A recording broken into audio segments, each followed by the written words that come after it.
Bonjour à tous, j'espère que vous allez bien. On l'attendait, c'est enfin arrivé. Le premier teaser de la deuxième saison de Monarch Legacy of Monsters vient de tomber et je vous propose aujourd'hui une analyse de ce teaser. Et donc, commençons. Donc, le teaser commence sur une plage avec deux surfeurs en train de surfer. Et à ce moment-là, un bateau arrive et les informe que la plage est fermée et que c'est une zone de titans.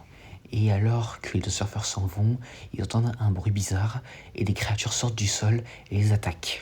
Alors ces créatures, on ne les voit pas très bien, mais du peu qu'on peut le voir, il semblerait qu'il s'agisse ici de crustacés, un peu du même style que les crabes de la série Skull Island de Netflix.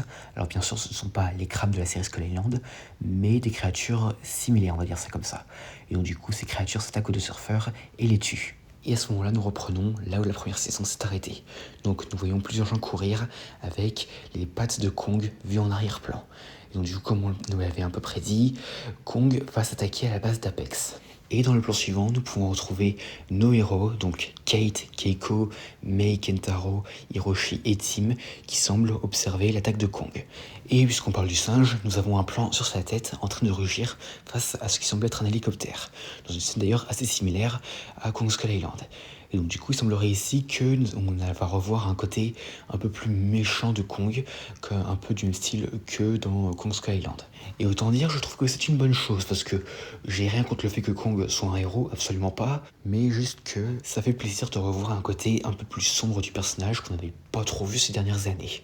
Donc la scène suivante est assez intrigante car nous avons cette fois-ci Skull Island de 2 jours avec la capsule utilisée par Keiko, Kate et Mei pour revenir d'Axis Mundi et justement on peut voir ce qui semble être un portail d'Axis Mundi qui semble en train de s'ouvrir.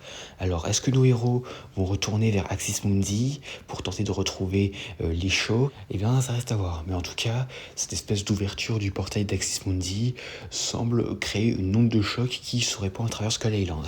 Et ensuite, nous avons un bref aperçu de Kate sur l'île, en train de regarder ce qui semble être Kong. Donc la scène suivante est assez intrigante car nous voyons non pas Skull Island, mais une ville en train d'être détruite. Et donc au vu du décor, il semblerait que ce soit Tokyo, là où la série a commencé. Mais ce qu'on peut se dire, c'est qu'est-ce qui se passe exactement? Est-ce qu'il y aura un titan qui s'attaquera à Tokyo en 2017? Ça reste à voir.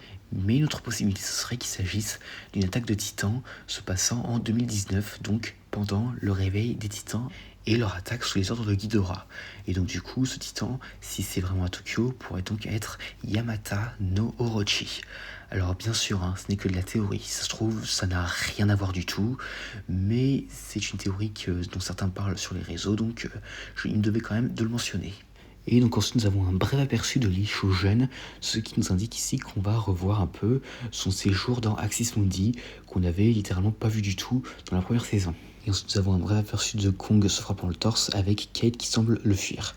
Et la scène suivante est assez intrigante car on peut revoir Lisho incarné par Kurt Russell, donc son acteur dans le présent. Et donc du coup par cette scène, il semblerait que les héros soient allés le chercher dans Axis Mundi, mais une autre possibilité serait que Lisho soit entré dans le portail tout de même. Parce que si on se rappelle bien, quand Godzilla a vaincu le Dragon Lion, eh bien le portail utilisé pour entrer et sortir d'Axis Mundi et de la Terre Creuse était activé. Et étant donné que la capsule était tirée à travers le portail, eh bien, il est possible que Lee ait aussi été emporté par le portail, un peu comme il a été lorsque le Dragon Lion l'a ramené à la surface, et donc ainsi serait revenu à la surface, mais pas au même endroit que Kate, Mei et Keiko. Alors ça, c'est juste une théorie, si ça se trouve, ils vont vraiment aller le chercher, mais bon, d'un côté, il faut un peu envisager toutes les possibilités.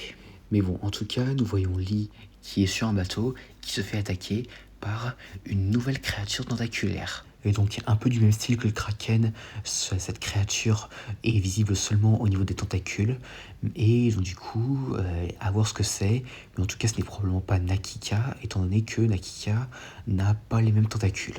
Mais en tout cas, ces tentacules se referment sur le bateau de Lee et l'entraînent dans les profondeurs. Et la bande-annonce se termine avec un rugissement de Godzilla, ce qui indique que ce dernier pourrait tout de même apparaître dans la saison, malgré qu'on aura au moins une partie se déroulant sur Skull Island avec Kong.